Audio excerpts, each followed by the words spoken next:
when you are shortlisted with many amazing songwriters, right? Mm. That is for the Grammys. Oh, for Songwriter of the Year. Yes. Yes.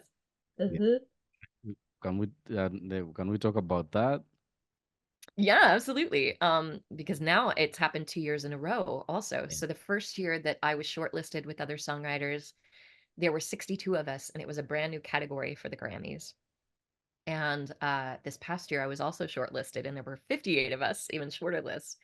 And that was such a wild category. And every time I told people outside of the industry, this is the first time the Grammys have decided to recognize Songwriter of the Year, they were all Surprised. mind blown because yeah, it seems so obvious. And I mean, it's not that they've always, I think always had Grammys for Song, song of the year, song of the year, yeah. for best arrangement, and a variety of like composer and producer awards. It's not that they haven't recognized people behind the scenes, but for one reason or another, they just didn't have this genreless category of songwriter of the year.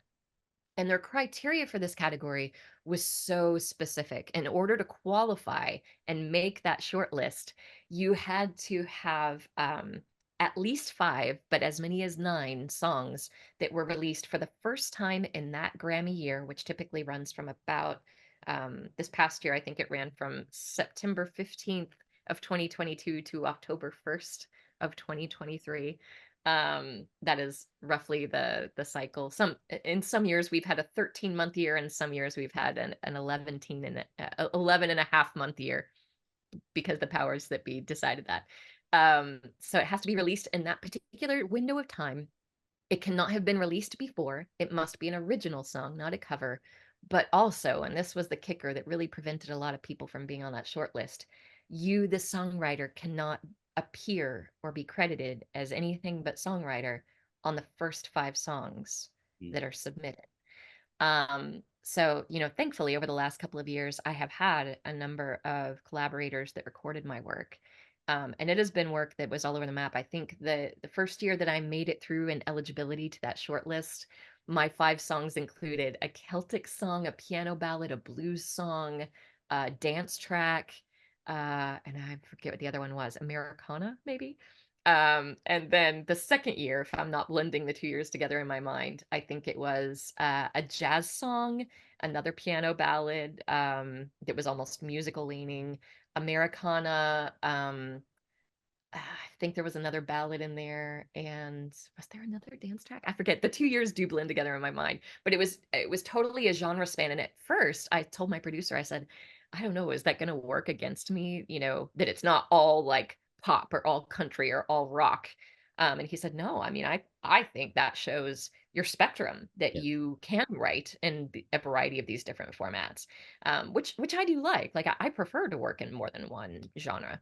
But I do think that a lot of the people that made it through to the nominations and winning the award were the people that tend to write just in R&B or just in rap or just in or one Yeah. specification. And that's not written in the rules that it has to be that way, but I do think that even even though most of them were not household names. And in fact, I will totally acknowledge, and I'm not afraid to acknowledge publicly, I was shocked that Diane Warren did not make it through. She was shortlisted with us in the 58 people this year, and somehow she was not one of the five nominated. And Diane Warren is a household name. She's written with Lady Gaga. I mean, she writes like 50 songs that are publicly released a year or something. Um, so I genuinely don't know how she didn't make it through, although I also don't have a problem publicly acknowledging that a lot of us in the Academy this year saw a lot of people who usually managed to get a nomination did not. And it felt like there were some things going on behind the scenes that they weren't publicly acknowledging. Um, there was a big change. I don't know if you know this, in the Recording Academy in the last decade. They used to have what they called screening committees, Yeah. that after we did round one voting, the screening committee would come in and take our top 20 picks and narrow them down to the top five, and then we would vote on those nominees for the winner. So there was a part of that process that we, the voters, didn't democratically have a hand in. But we fussed about that and we said, hey, let our vote stand. Just take the top 5 we voted for in round 1 and make those the nominees. And the Academy kind of hooed and hawed, and finally they were like, fine, okay, your top 5 are the top 5. Those will be the nominees. And we saw a big change in who was making it through to nominations then when that change went through. But this year they made some other big changes, a number of them. They didn't technically publicly bring back in the screening committees, but a number of us have sat there and looked at the results and go, these results look like screening committees were involved again, but they tell us that they're not. And I've heard some things that I probably can't speak publicly about how that might have happened and the response of some people at the top when they were questioned about why that happened. And I understand, I do get that the whole reason the Academy makes these changes regularly is with the notion of stopping block voting. Like they want to stop people from saying, here, if you vote for my project, I'll vote for yours.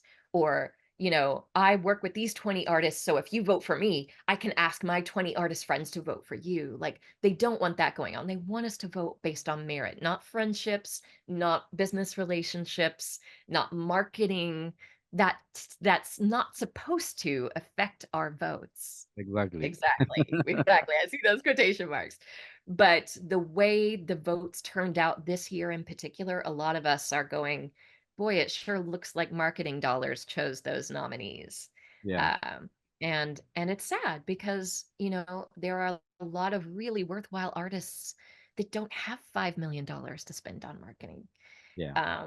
So we were troubled by some of the nominations we saw this year, and some people that were getting a lot of word of mouth grassroots vote support, that believed that they had enough votes based on people telling them, I want to vote for you, I'm so excited about your project, which we are allowed to say. We are allowed to tell somebody when we're voting for them. We can't publicly acknowledge it because that's seen as endorsing them. They've clamped down on that in recent years. We're not even allowed to say what we're listening to anymore, which I think is unkind.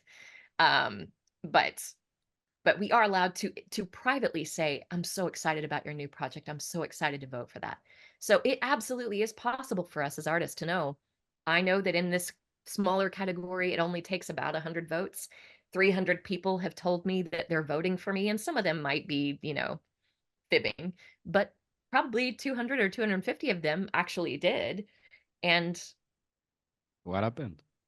yeah, yeah. And I don't think that people who are asking those questions are unjustified to ask. If something is going on at the Academy where they're refinagling our votes and they're not taking our top 5 as our top 5, then we, the voters, should be aware of that. And maybe I'm wrong. Maybe there's something else afoot, or the things that we have heard on the ground in the Not field. exactly what happened. Yeah, but I have a feeling that something is amiss. And that's not because I didn't make the nomination. Like Diane Warren, a lot of people I voted for, that I know I voted for, didn't make it through. And I know a lot of my peers also voted for them, but they didn't make it through to nominations. And that happens sometimes, but most years I would say 20% of the people that I vote for wind up going through to nominations. Not all, but a high percentage. This year it was about 2%. It was a drastic reduction.